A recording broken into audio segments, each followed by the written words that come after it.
Igalang ninyo si Kristo. Mula sa inyong puso bilang Panginoon, lagi kayong maging handang sumagot sa sinumang humihingi ng paliwanag sa inyo tungkol sa pag-asang nasa inyo. Ang unang Pedro, Kabanata 3, Talata 15, ay nagpapaalala na ang bawat mananampalataya ay tinatawag na maging saksi ni Kristo. Hindi kailangang maging eksperto sa teolohiya. Ang mahalaga ay handa tayong magbahagi ng ating pag-asa kay Kristo, nang may kababaang loob at paggalang. Kaya mahalaga ang patuloy na pag-unawa sa Ebanghelyo, sa simpleng paraan, kung sino si Kristo, ano ang kanyang ginawa, at bakit tayo umaasa sa kanya. At habang lumalalim ang ating pagkilala sa Diyos, mas nagiging handa rin tayong ibahagi ito sa tamang pagkakataon.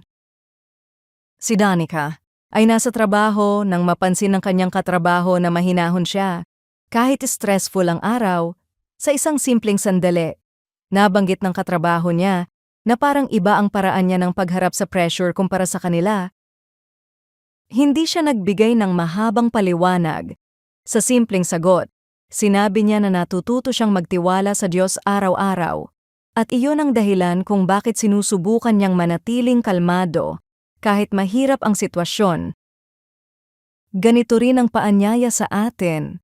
Sa mga ordinaryong sitwasyon ng buhay, may mga pagkakataon na mapapansin ng iba, na iba ang ating pananaw sa gitna ng hirap, kaya mahalaga na maging handa tayong ipakita sa ating pamumuhay. At kapag kinakailangan, maibahagi ng may kababaang loob ang pag-asang nakaugat kay Kristo. Panginoon, tulungan mo akong maging handang magbigay ng dahilan ng aking pag-asa kay Kristo. Naway hindi lang ako basta magtiwala, kundi maging handa rin akong mamuhay at magpaliwanag ng katotohanan ng iyong ginawa sa akin, ng may kababaang loob at katotohanan. Sa pangalan ni Jesus, Amen.